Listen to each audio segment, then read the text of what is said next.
Good morning. Sorry, I'm trying to do too many things today. Welcome to the Unitarian Church of Los Alamos. My name is Rebecca Howard, and I am a worship associate for our congregation.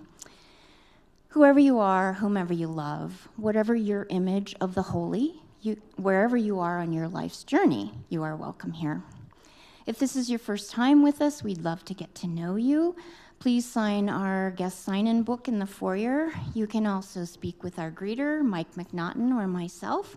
I'm the chairperson of the membership committee, or Reverend Tina DeYoe for more information about our church. Sorry, I'm a little breathless.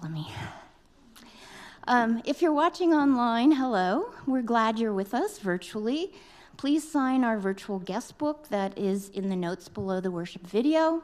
You can also sign our virtual prayer book if you have a joy or sorrow to share with this community. We have our Candles of Community area over here. They're in the back too, but I'm not sure there's a candle lit back there. I'll light one when I have a minute. You're invited to come up during the first hymn or now or any time before the prayer time to light a candle and write your joy or sorrow in the book.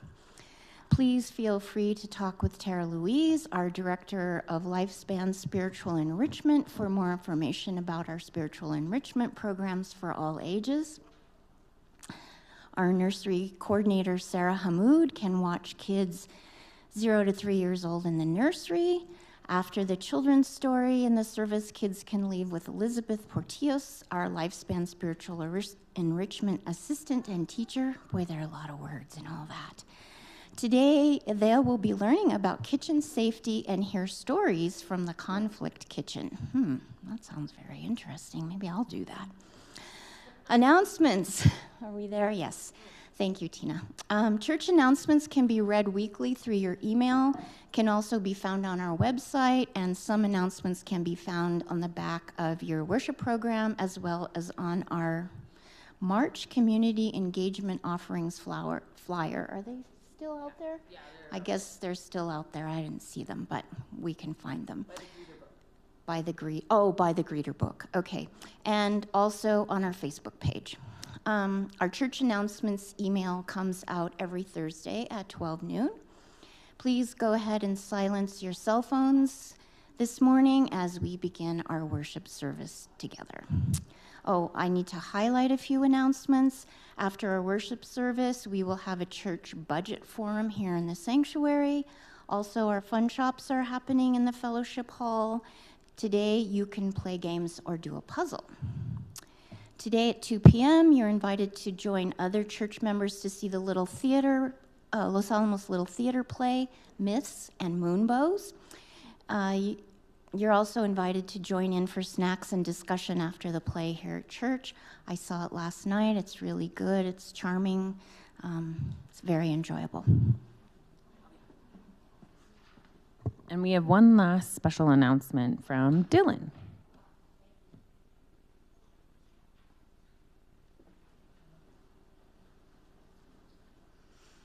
Thank you all for letting me make this announcement. I was just gathering interest in sponsoring a table for the Transgender Resource Center of New Mexico. They're having a fundraiser on March 30th from 11 a.m. to 3 p.m. in Albuquerque. Their top tier sponsorship level is $1,000, and we'd get 8 tickets to go to the event where there'll be lunch and a drag show and some music, and it'll be a fun time. And I thought it would be a great way to support the trans community. They do a lot. They help with name changes. They give you trans-friendly doctors, a lot of great information and resources through that center. So if you're interested in helping us sponsor a table, I'll be sticking around for a little bit after service, so come find me. If I have 8 people that do it, it's $125 per person. If we get more people, we can make that cost less per each person and support a really good organization. So come find me in my brightly colored jacket if you would like to help sponsor.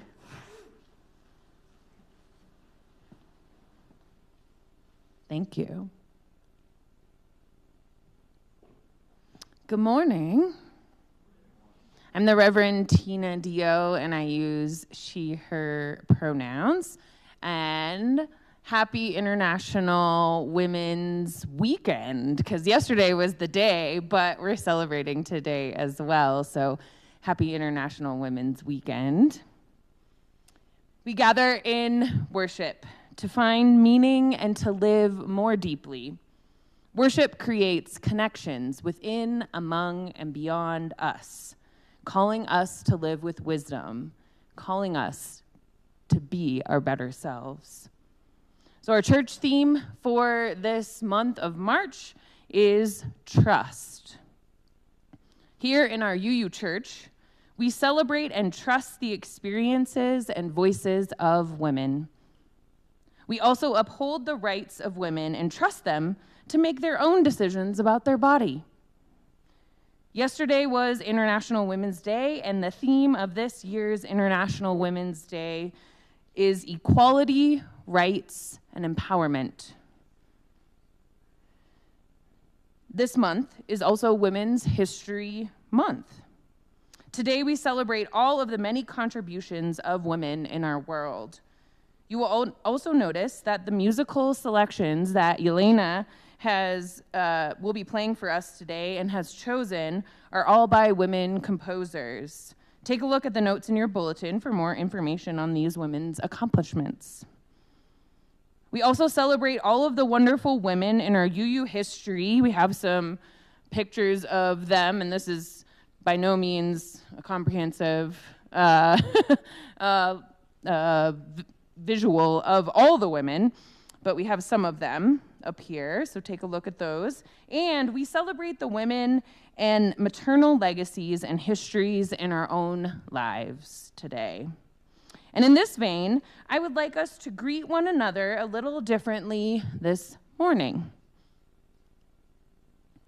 Vincent Harding, who was a civil rights activist, professor, and a friend, advisor, and speechwriter for Reverend Dr. Martin Luther King Jr., would open up his public speaking sessions by having folks introduce themselves in a very specific way.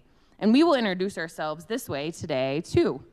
So you're going to introduce yourself with your name and where you're from, pronouns also if you would like. Then introduce your maternal grandmother's maiden name and where she was from, if you know. And then your mother's name and where she was from.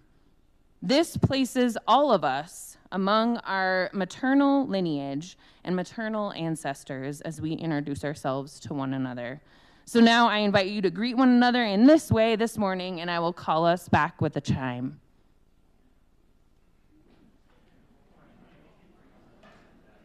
So I looked. Did you find out? I don't know.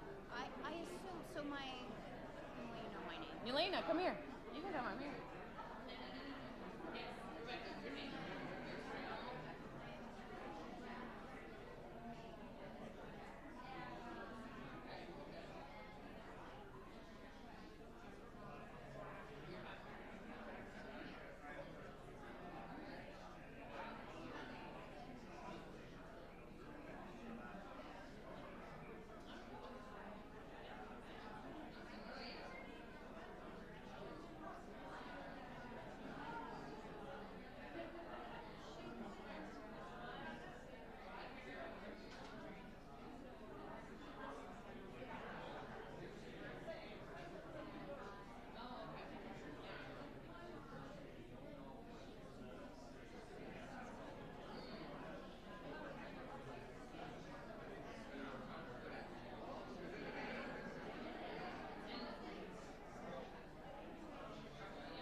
lighting?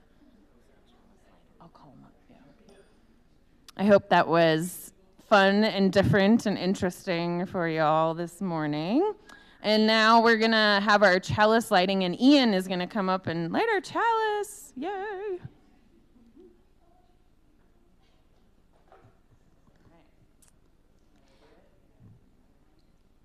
So our chalice lighting words are from Pat Uribe Lichty, different yet united. Thank you, Ian. We come from many places along different paths, bringing different truths. We come with different histories and different realities, and yet we come together as one people, with faith that we can use our differences to heal ourselves and each other, to bring wholeness to a fractured world. We come seeking to find community, to find acceptance of who we are. In this place, we may find others who are much like us and others who are much different. May our lit chalice remind us that we are a people taught by different stories with many voices, but always one people, working for a world where love creates justice and justice gives birth to peace. And if you would like to stand and embody your spirit, we're going to sing our opening hymn, number 327.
Please remain standing as we join together and say our affirmation.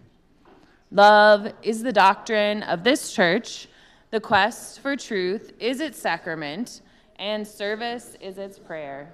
To dwell together in peace, to seek knowledge in freedom, to serve life in fellowship, to the end that all souls shall grow in harmony.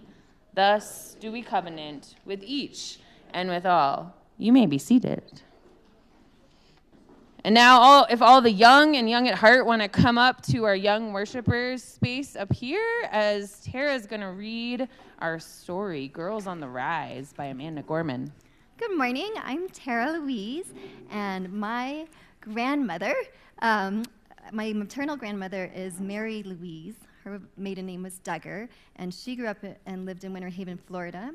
And my mother is Mary Susan Hansen, and her maiden name was Duggar, and she was born in Ohio, grew up in Florida and Maryland, and has lived here most of her life.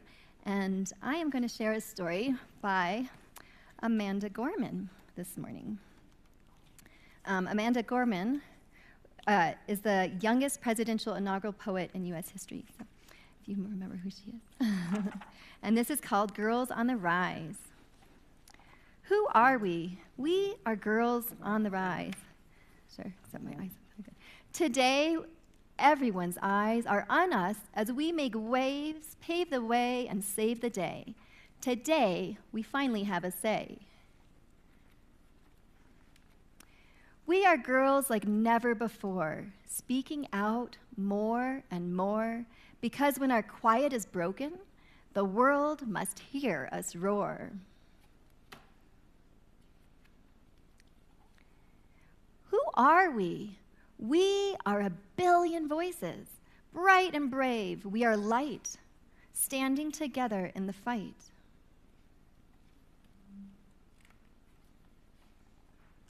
We've been here for generations. Generations wouldn't be here without us either. Shining across all nations. We are different people, each of us different shape and size, a different wonder and a different wise.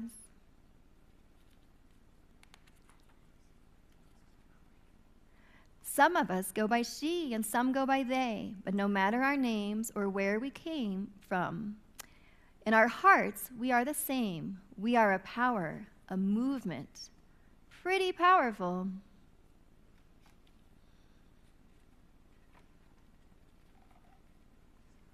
We are beautiful, not because of how we may appear, but how we look straight into the face of fear.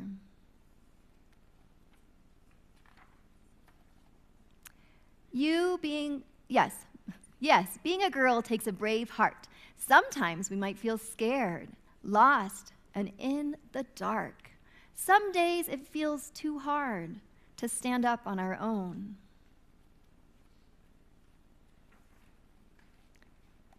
But here's the thing, when one girl stands up, she is never alone.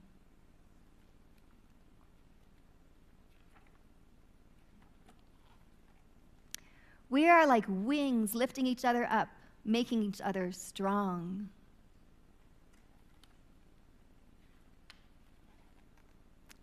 When a girl writes what's wrong, she brings others along. We might have our own voices, but we're singing the same song.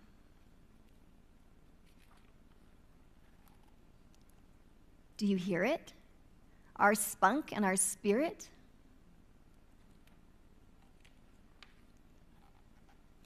We are gutsy, we are gorgeous, gleaming, giving and gifted, glorious glitter and grit.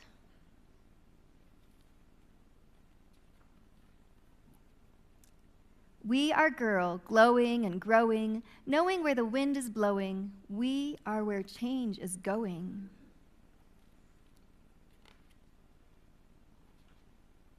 We all win when one girl tries, when she defies, with her rallying cries, tried and true. Because when one girl is on the rise, it means everyone else is too. Thank you. And now, kids, you're welcome to join Elizabeth, and there's an awesome class planned for you today. So, thank you.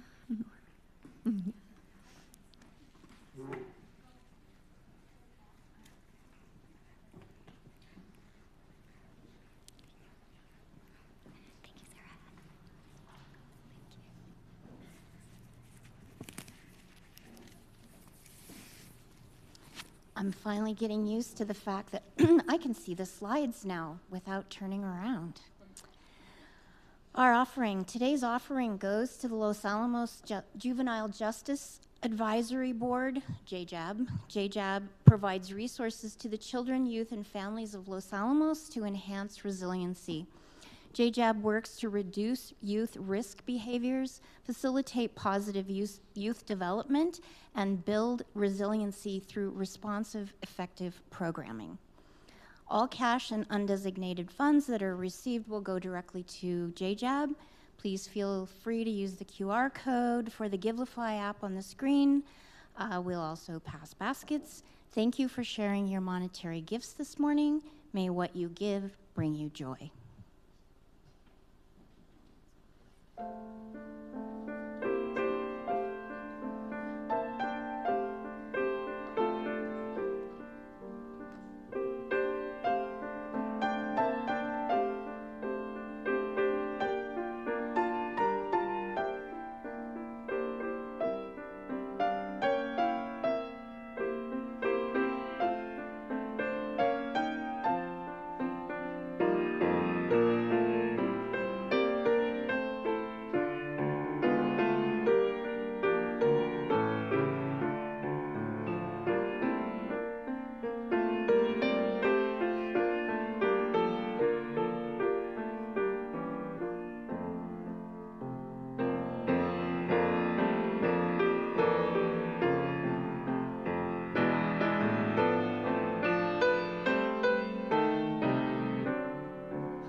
Thank you, Yelena. That's gorgeous. Thank you for your generosity this morning. Am I on? Yeah. May the offering today be a blessing for families here in Los Alamos.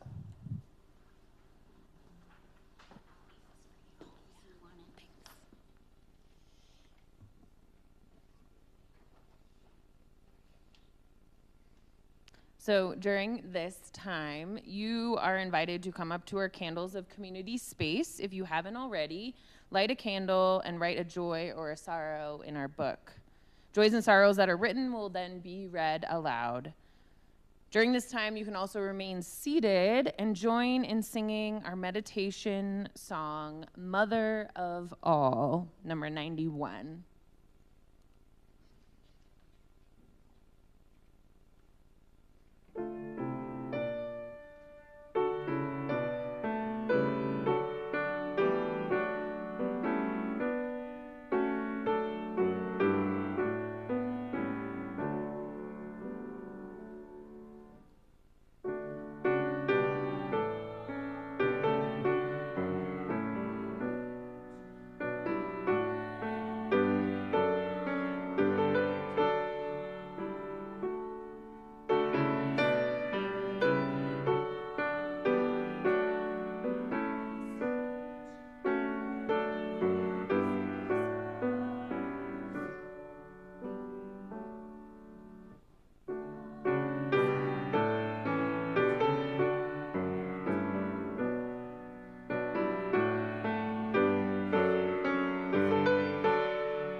Candles have been lit today for our thirsty forests who got some much needed water the last couple days. Yes, definitely.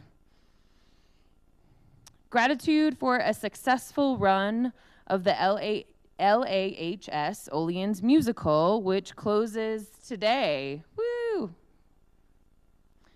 Everyone who had anything to do with the canvas dinner last night.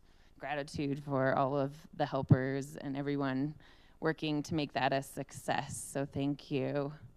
And for all these prayers, reflections, joys, sorrows that have been written on our hearts today, spoken, unspoken, let us lift all of these things up this morning.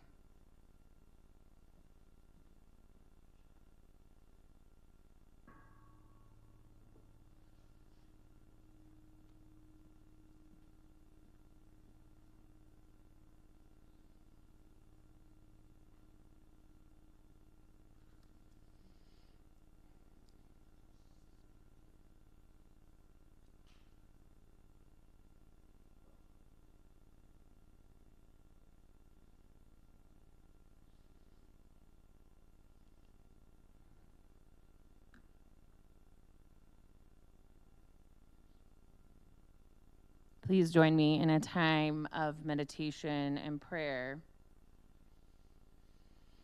As we celebrate International Women's Day, we honor the remarkable achievements of all women and girls in the ongoing fight for equality, justice, and empowerment. From securing the right to vote to breaking barriers in the workplace, women have made indelible contributions to society.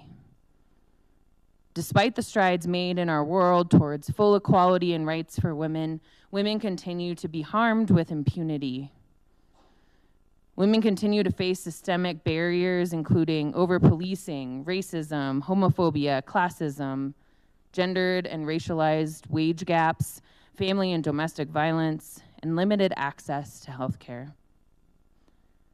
Moreover, the overturning of Roe v. Wade and the continued crisis of missing and murdered Indigenous women underscores the fragility of hard-won protections and the urgent need to safeguard women's autonomy over their bodies, especially poor women and women from marginalized populations.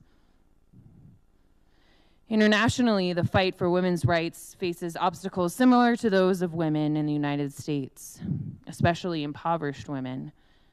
In many global regions, women and girls are disproportionately affected by conflict, poverty, and climate change, with limited access to educational and economic opportunities.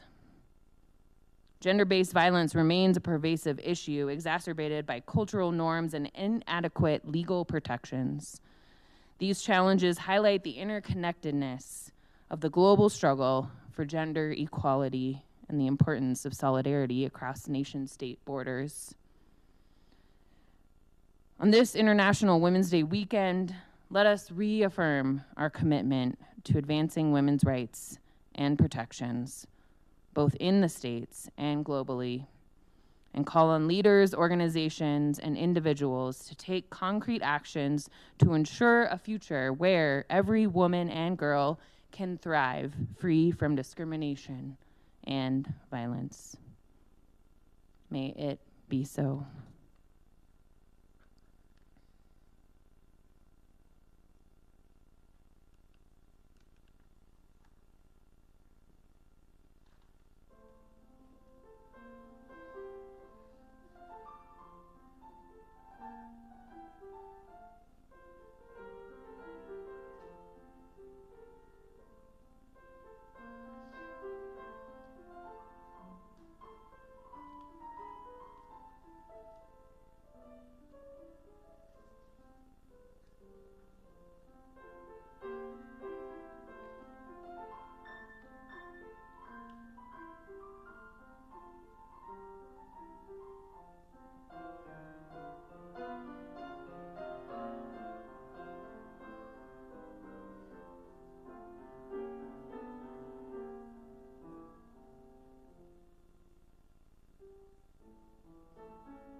Thank you, Yelena.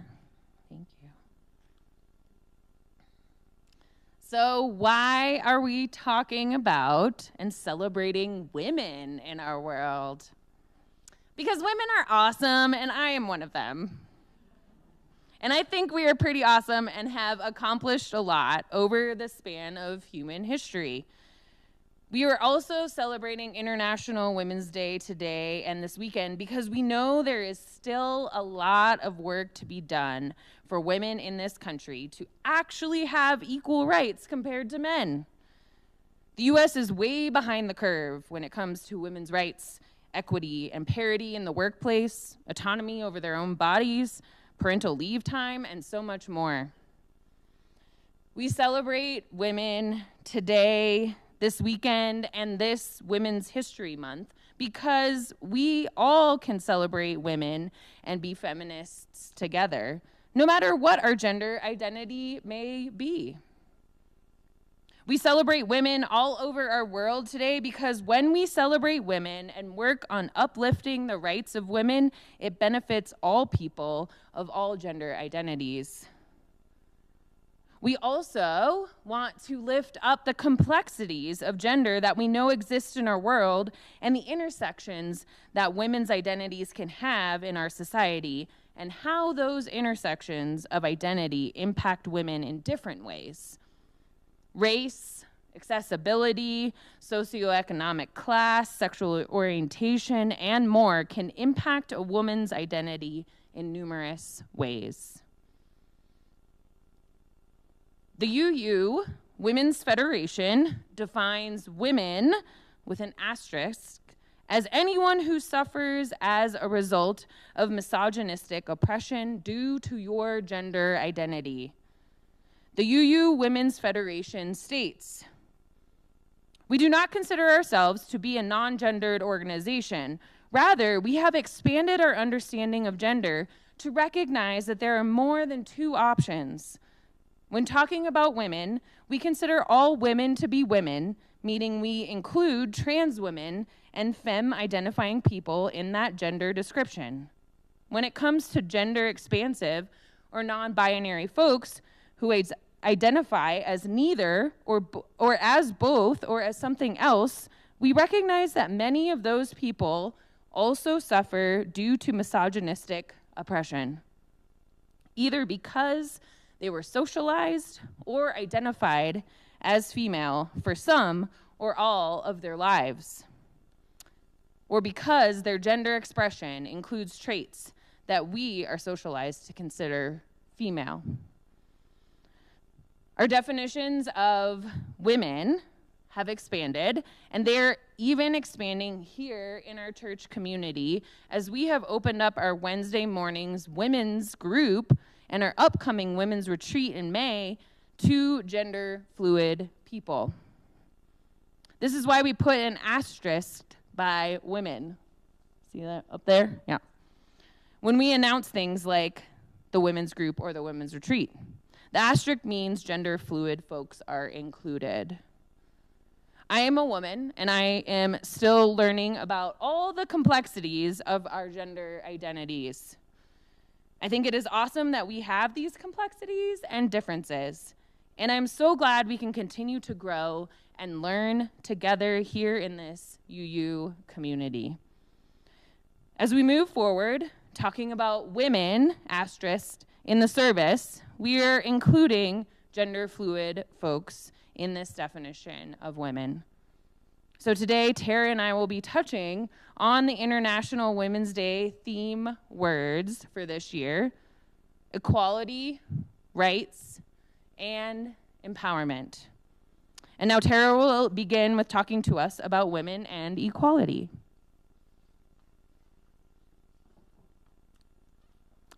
In 2017, Martin Scheiter noticed a client responded rudely to his email, and he couldn't figure out why. He then realized that with his company's shared inbox, he had inadvertently signed his name as Nicole. This discussion that ensued between Martin and Nicole Hallberg inspired them to do an experiment in which, for only a week, They switched email signatures. Martin said his week was hell. He routinely was asked excessive questions and was readily and continually doubted in his ability. Everything he asked or suggested was questioned. He also got asked if he was single. Nicole, on the other hand, reported that she had the easiest week she'd ever had. Gender, like many other diversities, affects the way in which we can move about the world in ways that are both subtle and invisible. Oftentimes, we are so immersed in a paradigm, we can't see the little micro infractions as they add up. The trans male perspective, especially those that have transitioned later in life, is a perspective in which one person has had lived experience as both male and female. I have a trans male friend who told me that he was traveling once, and when his flight was majorly delayed, he found a way to get comfortable and sleep in the airport. He reflected on how women don't really have that privilege. In his article, not my friend's article, but Aram Hosse's article, The Transgender Experience, Walk Like a Man, he says, the reality is that the social shifts that accompany transition are in many ways more significant than the physical changes. He says, it turns out that the world really is a different place depending on whether you're moving through it in a male or female, or I imagine androgynous body, in ways that you can't really begin to imagine until you've experienced both. And the contrast hits you like a brick through the windscreen. He goes on to describe the 180-degree difference in the experience of walking home late at night, and how he went from feeling vulnerable and afraid to having women cross the street if he walked up too close behind them.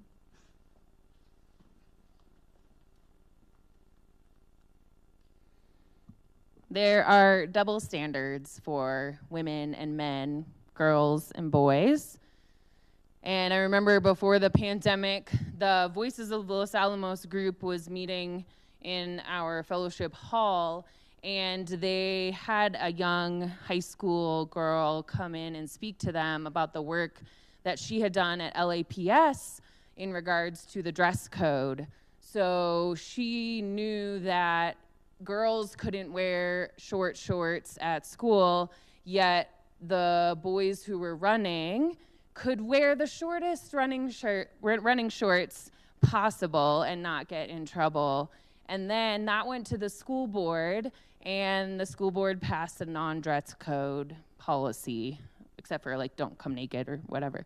But so we know that these standards are still happening in our communities across the nation, these double standards.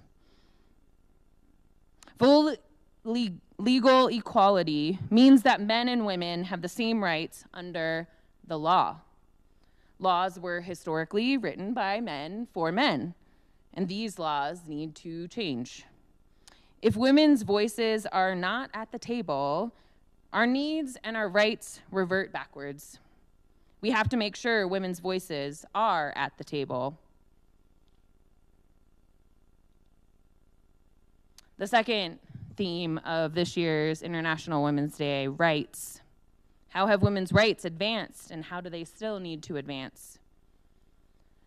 Every year, the United Nations Commission on the Status of Women brings together global leaders, advocates, and grassroots organizers to evaluate progress on gender equality and strategize for the future. In 2025, the Commission on the Status of Women holds special significance as it marks 30 years since the Beijing Declaration and Platform for Action, a landmark framework for advancing women's rights worldwide. As authoritarian rollbacks threaten hard-fought gains, the need for feminist advocacy has never been more urgent. During the Fourth World Conference on Women in 1995 with the UN, the Beijing Declaration and Platform for Action for Women and Girls was passed. This next week, starting on Monday, the UN will again host the Commission on the Status of Women and will conduct a 30-year review of the Beijing Declaration. This declaration has 12 critical areas, as you can see up here. Women and poverty, education and training of women, women and health, violence against women, women and armed conflict, women and the economy, women in power and decision-making, institutional mechanism for the advancement of women, human rights of women, women in the media, women and the environment, the girl child. Issues that folks have also said that needed to be added now are women in tech and innovation and how climate change affects women. Right now, in the world, there are only 14 countries that have actual rights for women that are guaranteed, and most of these countries are the Nordic and Scandinavian countries, like Sweden and Finland, for example. I also want to point out the 4 key pillars of reproductive justice for our women's rights knowledge. The right to have children, the right to not have children, the right to parent in safe environments, the right to bodily autonomy and sexual freedom. In 1776, Abigail Smith Adams, First Lady to President John Adams, writes her Remember the Ladies letter on March 31st, urging that the Continental Congress consider women's rights and protections when drafting new laws for the newly independent nation of America, which on July 4th adopted the Declaration of Independence. Abigail writes, in the new code of laws, which I suppose it will be necessary for you to make, I desire you would remember the ladies and be more generous and favorable to them than your ancestors. Do not put such unlimited power in the hands of husbands. Remember, all men would be tyrants if they could. If particular care and attention is not paid to the ladies, we are determined to foment a rebellion and will not hold ourselves bound by any laws in which we have no voice or representation. In 1857, on March 8th, the first organized strike by women workers occurred in New York City with a protest march by women textile workers calling for fair working conditions with a shorter workday and decent wages alongside equal rights. In 1980, Jimmy Carter proclaimed the week of March 8th National Women's History Week. A lot of countries around the world have a holiday on March 8th. It's off for folks. But unfortunately, we here in the US do not recognize this day, and Apple and Google just took it off their calendars. Maybe it is time as ladies and allies to foment a rebellion, as Abigail Adams suggested, and not hold ourselves bound by any laws in which we have no voice. We saw a rebellion of sorts happen with the National Women's Marches in 2016. Women's rights are human rights. Say it with me. Women's rights are human rights. When we fight for equal rights for women, we fight for equal rights for all people. When women are uplifted in societies across the globe, all people are uplifted. Collective liberation includes men, and we need male co-conspirators and allies too. However, I do have some good news on the women's rights front here in the US. The Equal Rights Amendment, which guarantees equal rights for women under the Constitution, was finally recognized as the 28th Amendment to the Constitution by President Joe Biden on January 17th of this year. Woo! The ERA, as it's shortened, Equal Rights Amendment, has met all of the requirements an amendment to the Constitution needs, but could still be challenged in the courts. If the courts went against this ratification to the Constitution, this would set precedent of unconstitutional behavior by our courts. Let's hope the 28th Amendment holds and that women will be guaranteed basic human rights under the Constitution. This could set more precedents for abortion cases that come to the Supreme Court and could hopefully make it unconstitutional for anti-abortion laws, but we will see. But just an FYI for women out there today, if you are experiencing gender-based discrimination in any way, please know that your rights are indeed now included in our Constitution, and the courts can now fight for your rights better than they could have before the 28th Amendment was ratified. So just know that for your own empowerment. And on that note, we will talk about the third theme for this year's International Women's Day, empowerment, and Terra will come back up. Here I am. This is a little more personal. I had the privilege of attending the United World College in Montezuma. It's near Las Vegas, New Mexico. It's a very progressive institution with goals of international understanding, peace, and sustainability at the core of its mission. There are 18 of these colleges located all over the world. As an alumni who lives nearby, I've had the luxury of going with my family to alumni reunion every summer for the past 20 years. While they focus on one class a year, all alumni are invited and welcome to this event that people come in from all over the world to attend. It is something that we really look forward to. Before I started this new role at our church, I was not employed outside the home for 7 years.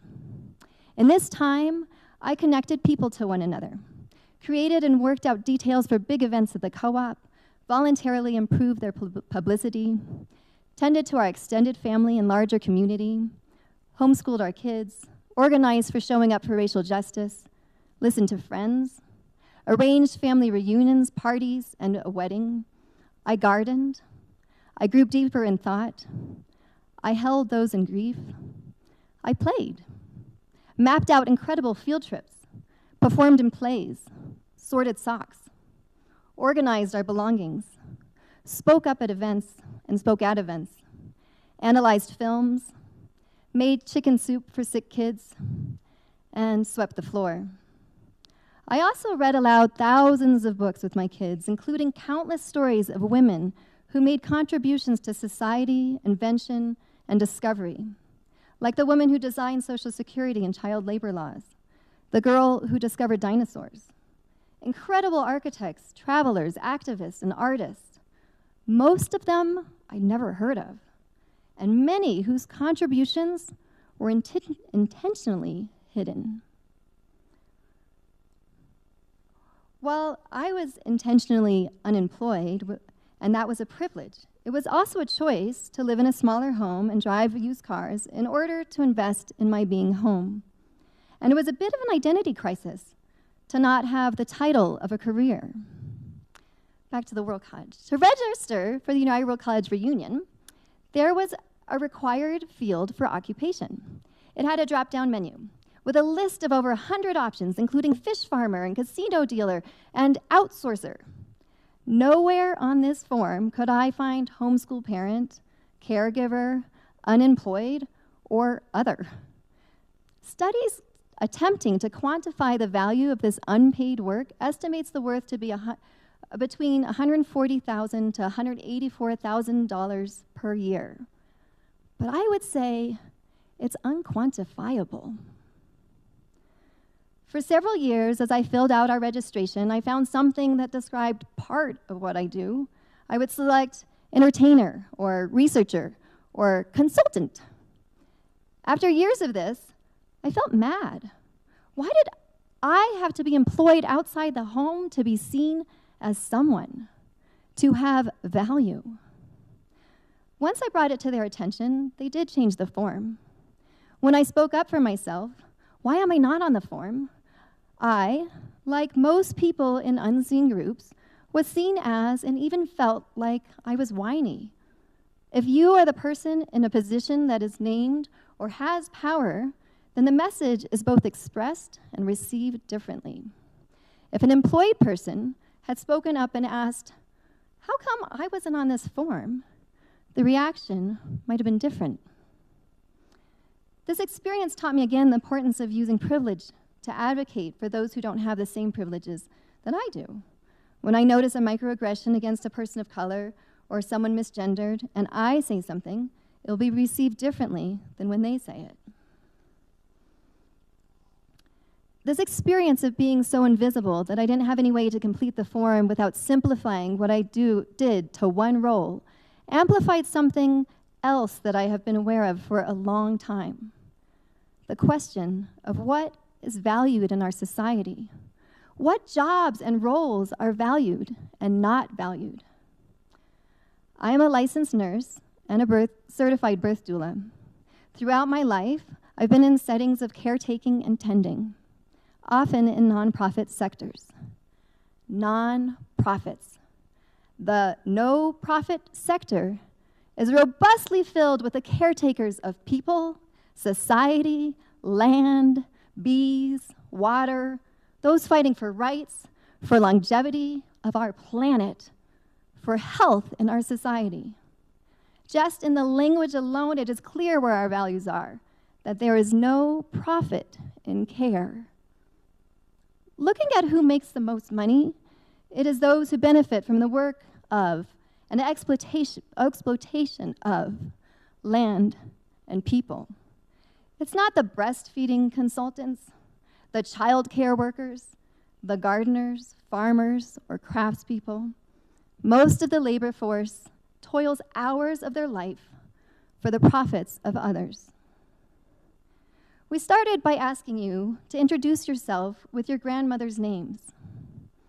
Imagine a world led by grandmothers, where every decision made had to be approved by the circle. How would it be different? How would the guidance of those who have cared for children and their children change what is valued? When I was younger, I used to watch all types of movies. Then, when I was 26, I started raising my 2 stepchildren. And suddenly, I didn't feel comfortable with witnessing media violence anymore. I was experiencing how much work went into feeding, bathing, clothing, and nurturing kids. As I did this, I could see that every act of violence was against somebody's baby.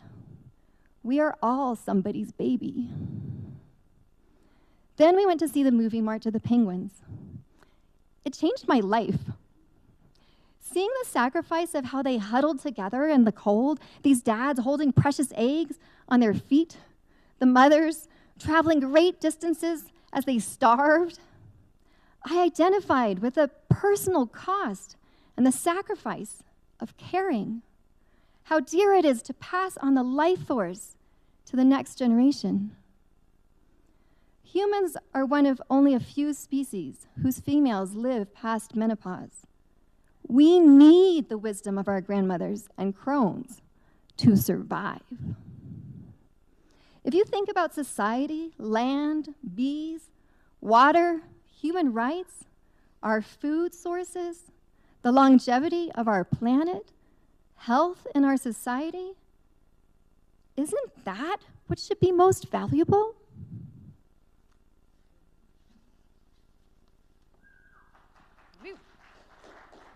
Yep.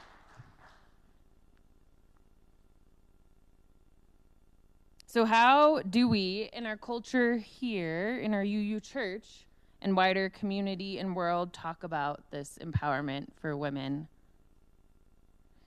In Elizabeth Lesser's book, Cassandra Speaks, When Women Are the Storytellers, the Human Story Changes, Elizabeth talks about doing power differently. Some of us read this book for one of our past women's retreats here in our church. How do we empower one another in a new model of power here in our church and in our world? So here's a chart of old story power versus doing power differently.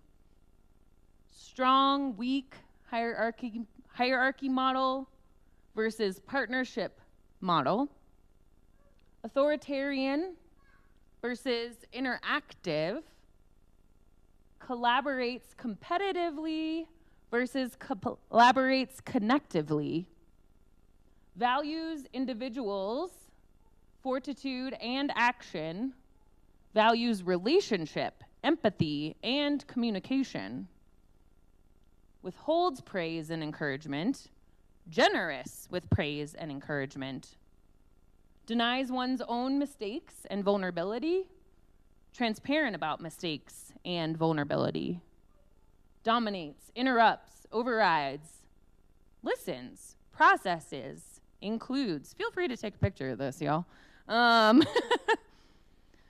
We know that right now in our country, misogyny and patriarchy are trying to grasp onto this old story power model because they know it is changing in our society. It is even more important now to do power differently. We have to do this together in order to empower women and everyone else that has a marginalized identity. This is the work to be done for empowerment. And guess what? We have already started this work here in our community. We started this work last week as we began our covenant creation process together. If you weren't here last week, that's okay, because you can still look down the hallway near my office for the Covenant Brainstorm posters. You can add your comments and or your heart stickers to words, sentences, and phrases that you like. And a lot of this doing power differently language shows up. So please engage in this empowerment process with us. Feminists of the coming generation have to have both men and women and cannot be just women. Feminism has to be something that has both men and women to take matters forward. Men can play a critical role as allies. Lots of men, especially, and lots of men here, get it. Men have to fight and have to tear down the stereotypes that make the patriarchy so resilient. We need people of all genders to take us forward.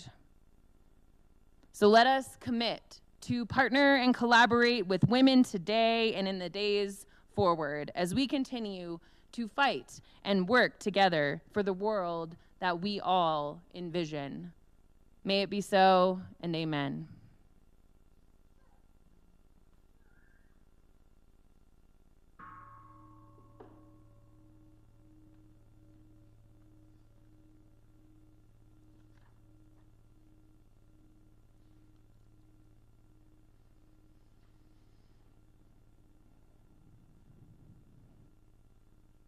So please stand in body and or spirit as we end with our closing hymn, Come Sing a Song With Me, number 346.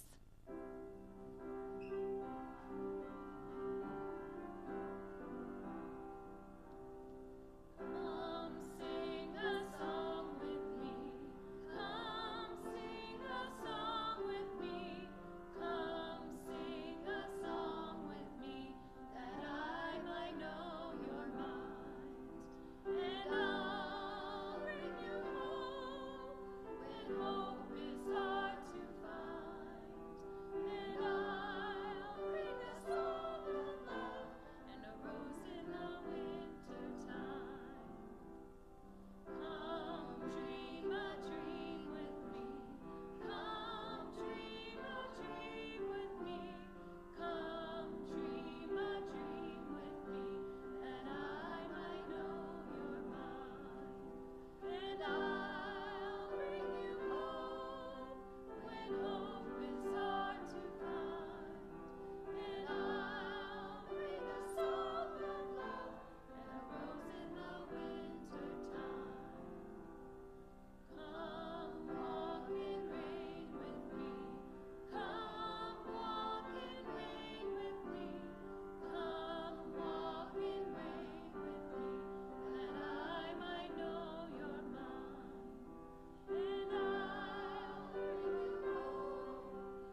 May we go from this place with promoting equality, rights, and empowerment for women and all gender fluid folks.